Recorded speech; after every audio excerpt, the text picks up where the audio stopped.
Pegue aí, por gentileza, em suas mãos o quinto e último estudo sobre as 5 portas de entrada do mal. Hoje falaremos da quinta porta, que é a boca. E começa dizendo assim, olha: o perigo das 4 portas anteriores está na entrada, mas o da boca está na saída. As palavras que você fala, volta para si. O falar produz uma retroalimentação, porque quando falamos, também ouvimos. Elas são sementes. Falamos e nos alimentamos das nossas próprias palavras. Somos prisioneiros delas. E o texto de Provérbios 18, 20 diz: do fruto da boca de cada um se fartará o seu ventre, dos renovos dos seus lábios ficará satisfeito.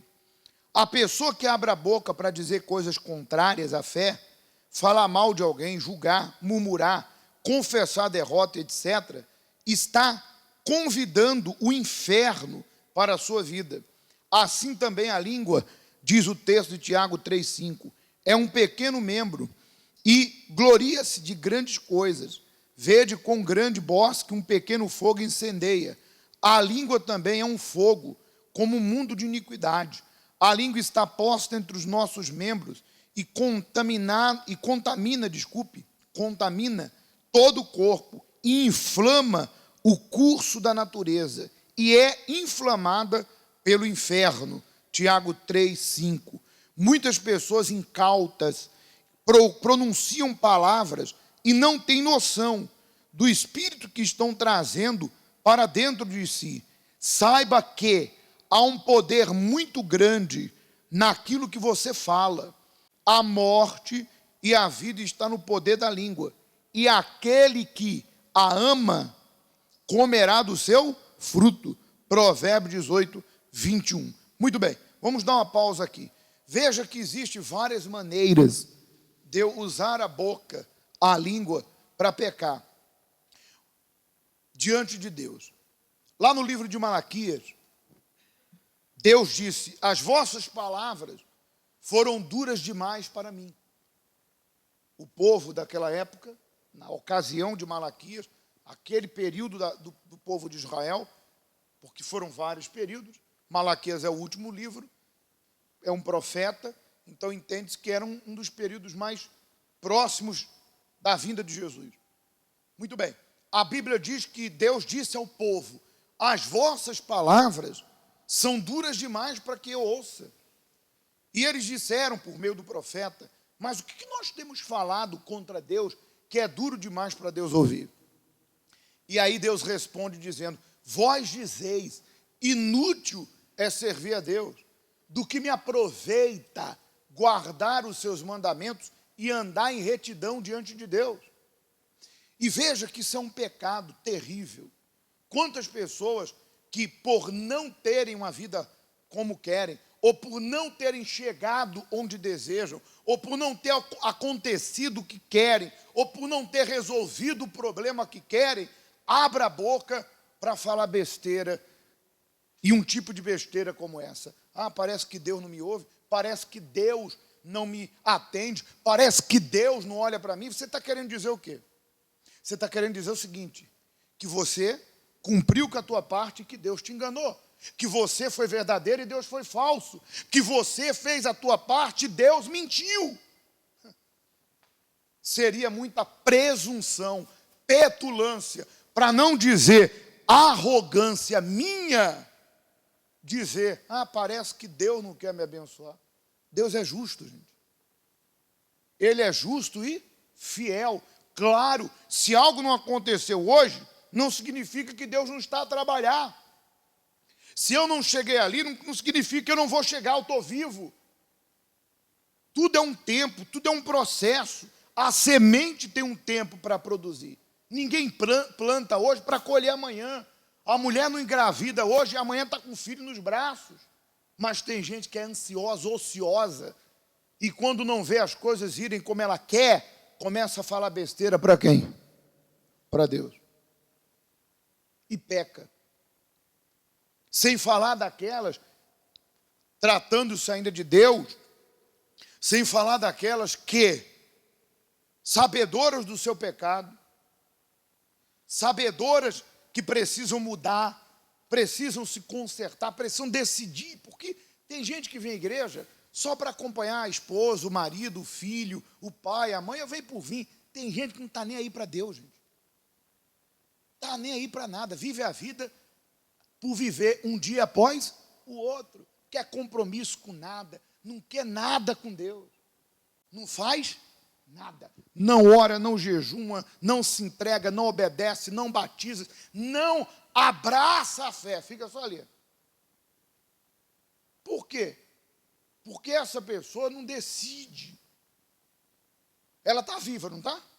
Então, tudo que é vivo cresce, tudo que é vivo anda, tudo que é vivo funciona. Então, por que tem pessoas que mesmo vivas, dentro da igreja, não tomam a decisão de se entregar? Por quê? Porque a fé está morta. Morta por quê? Porque essa não tem interesse em buscar a Deus. Porque a fé vem pelo ouvir, e ouvir a palavra. Quando a pessoa quer mudar, ela muda, gente. Quando a pessoa quer mudar, ela muda. Quando a pessoa quer crescer, ela cresce. Quando ela quer vencer, ela vence. Ou não? Mas há pessoas que são negligentes na sua vida com Deus. Sem falar daquelas que prometem com a boca, inclusive a Bíblia diz, não te precipites a pronunciar nenhuma palavra diante de Deus. O voto que fizeste, cumpra. Não existe só voto de pegar um envelope e botar no altar. Esse é um dos votos. Mas quantas pessoas que prometeram, olha Deus, eu vou mudar, eu vou largar esse vício, eu vou largar essa má companhia, eu vou me entregar a Ti, eu vou perdoar, eu vou mudar, eu vou tratar bem minha mulher, meu marido, meus filhos, eu vou ser uma nova pessoa. Existem pessoas que na hora da oração elas prometem coisas a Deus, mas quando saem por aquelas portas, elas não cumprem o prometido. Por isso que a Bíblia diz, quando ao Senhor fizeres um voto, não tardes em cumpri-lo, porque certamente Deus vai requerer de ti o teu voto, e em ti vai haver pecado. Cumpra o voto que prometeste. Então há pessoas que a vida delas com Deus parou, ou as coisas não acontecem, porque ela prometeu e não cumpriu. E de repente isso está se tornando um hábito, que não pode acontecer. Nós podemos errar? Sim. Podemos falhar em alguma coisa? Sim. Mas eu não posso conscientemente dizer, Deus, eu vou fazer isso. Depois, Deus sabe que eu não posso. Deus, olha, eu vou abandonar isso. Deus sabe que é mais forte do que eu. Aí eu pergunto, vamos entender. Você que trata com pessoas, quando alguém promete e não cumpre, para você, ela está o quê? Te enganando, ou não? Digamos que você tratou algo com alguém, e ela com você. Porque Deus faz o convite, né? Ele convida, muitos são chamados, e poucos são o quê? Escolhidos. Deus convida todos para uma nova vida. Deus propõe, olha, segue esse caminho aqui, o caminho de vida. Não vai por aquele ali, não quer de morte. Digamos que eu quero uma nova vida. Então eu vou lá e faço um voto com Deus.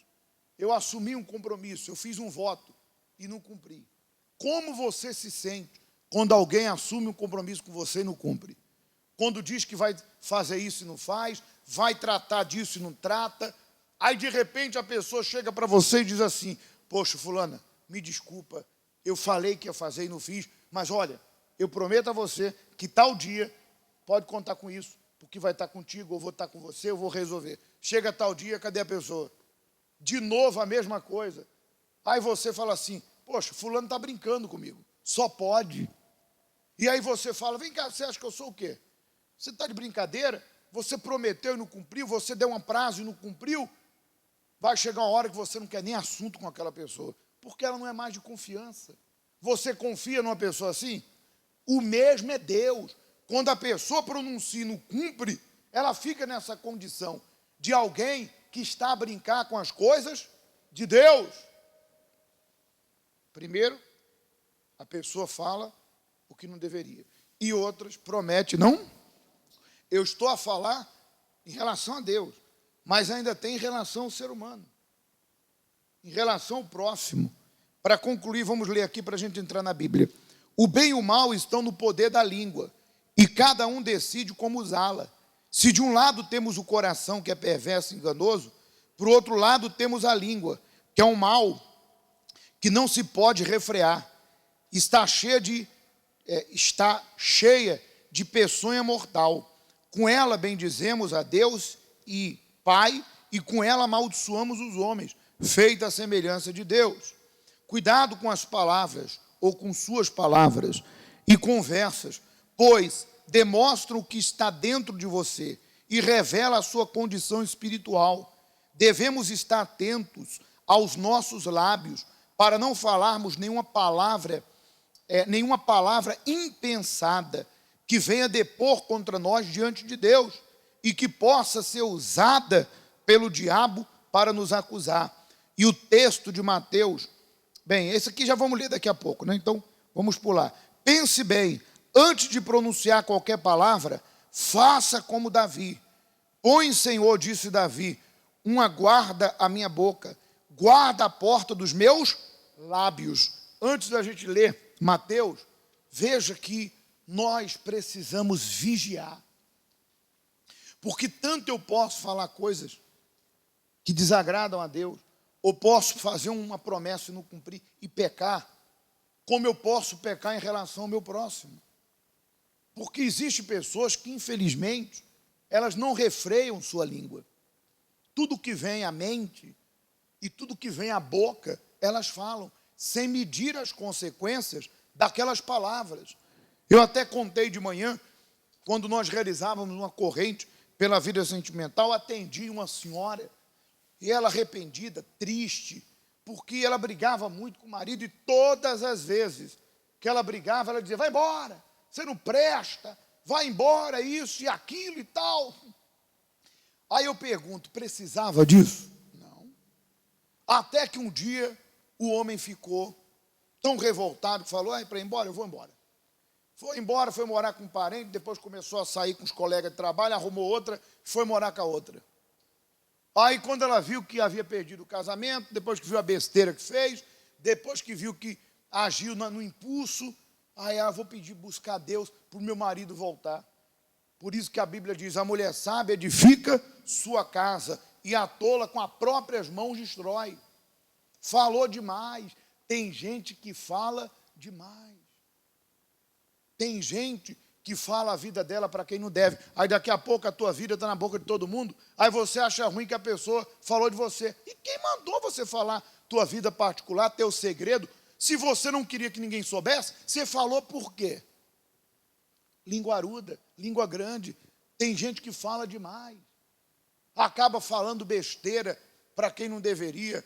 Acaba se exaltando e falando, digamos que trabalha em algum lugar ou representa alguma empresa, e de repente uma pessoa esquentadinha, e quando é contrariada ou passa por uma injustiça, ou de repente sofre alguma perseguição, já fala tudo, porque eu sou assim mesmo, eu sou transparente. Nada a ver com transparência, isso é falta de sabedoria. Você vê que tem pessoas que eu sou sincero, e quem disse, senhora, senhor, que ser sincero é falar tudo que vem na sua boca? Isso é tolice. Eu sou transparente, eu sou sincero, eu sou verdadeiro. Parabéns, grande coisa. Isso é mais uma arrogância sua do que sabedoria. Porque tem coisa que não se fala, tem coisa que não se diz para o filho, tem coisa que não se diz para a esposa, e depois que a palavra sai, não volta. Tem gente que o casamento dela acabou por causa de uma palavra. Tem gente que perdeu a vida por causa de uma palavra. Quer dizer, as emoções esquentaram, veio na mente, o próprio mal alimentou aquela palavra para provocar, para picar a pessoa, e ao invés dela ficar calada ou engolir aquela palavra, exatamente, ela vai, abre a boca e fala, pronto, acabou. Perdeu o emprego, perdeu o casamento, perdeu a vida. Aí depois fica chorando, lamentando. Então nós temos que vigiar as palavras que saem da nossa boca. Somos humanos. Ninguém aqui está dizendo que você e eu não podemos falar algo que de repente vai machucar alguém. Às vezes acontece. E até nisso a pessoa que ela é humilde, ela reconhece, pede perdão à pessoa. Olha, fulano, me perdoa, tá? Que eu falei isso para você. A gente discutiu naquele dia, eu perdi a cabeça. A pessoa reconhece. E, como diz a Bíblia, se depender de vós, tendes paz com todos sobre a terra. Muito bem. E aqui no livro de Mateus diz assim, olha: ou fazei a árvore boa o seu fruto bom, ou fazei a árvore má o seu fruto mau, porque pelo fruto se conhece a árvore. Jesus disse: raça de víboras, como podeis vós dizer boas coisas, sendo o quê?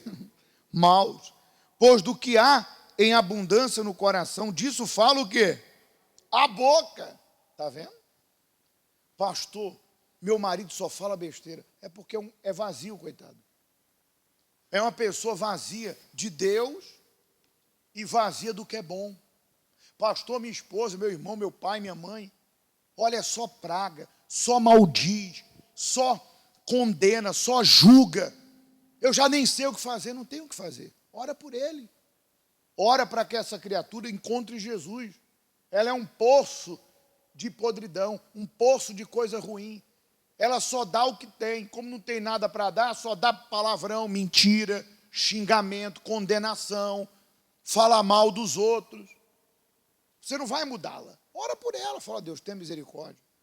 Faz a minha mãe, meu pai, marido e esposa enxergar que, enquanto ela for assim, ela tanto se torna uma pessoa amarga, porque ninguém quer estar perto de uma pessoa assim. Eu não quero. Quero distância. Como ela torna a vida dos outros amarga pela sua maneira de ser. Tem gente que é insuportável. Você conhece alguém assim? Só sabe falar besteira. Infelizmente, como disse Jesus, a boca fala, ela está cheia do que não presta, cheia de rancor, é ou não é? Cheia de complexo, culpando todo mundo. Aí, vomita o que está dentro dela. Para concluir, o homem bom tira boas coisas do bom tesouro do seu coração. E o homem mau, do mau tesouro, tira coisas más. Mas eu vos digo que toda palavra ociosa que o homem disser, hão de dar conta onde? No juízo. Tudo que nós falamos está sendo escrito. Agora, voltando aqui no 35, veja que o homem bom do seu bom tesouro tira coisas boas. Às vezes, você encontra homens maus que do seu mau tesouro só tira coisas más. Não seja igual a elas. Nunca vamos deixar de encontrar pessoas insatisfeitas. Às vezes, já cedo de manhã, você encontra pessoas azedas. Sabe o que é azeda? Pessoa azeda, insatisfeita, por tudo e por nada, já quer arrumar conflito, confusão. Pessoas que você vê que ela está mal dentro dela. Então, do mau tesouro, da vida mal, ela só tira coisas ranzinza, reclamona. Aí você não pode ser igual a ela. Porque se você tem dentro de si o bom tesouro, que é a fé, a palavra de Deus, a misericórdia, o perdão, você releva, deixa para lá, não faz questão, seja no trânsito, seja onde for, fala, ó, nem vale a pena você discutir com tolo. Quem discute com tolo é mais tolo do que ele. Discutir opinião, defender a igreja, defender Jesus. Jesus não precisa de juiz e nem de advogado, ele é o próprio. Então, não vai nessa não. Quando tu encontrar essas pessoas mal-humoradas, fala para elas assim: é isso que você pensa? Tá bom, Deus abençoe. Ah, Deus abençoe. O que elas querem é que você seja igual a elas. Amargas. Elas querem que você desça ao mesmo nível que elas estão. Que nível? Podre, amargo, infelizes, frustradas, insatisfeitas. Mantenha-se no nível de Deus. Graças a Deus.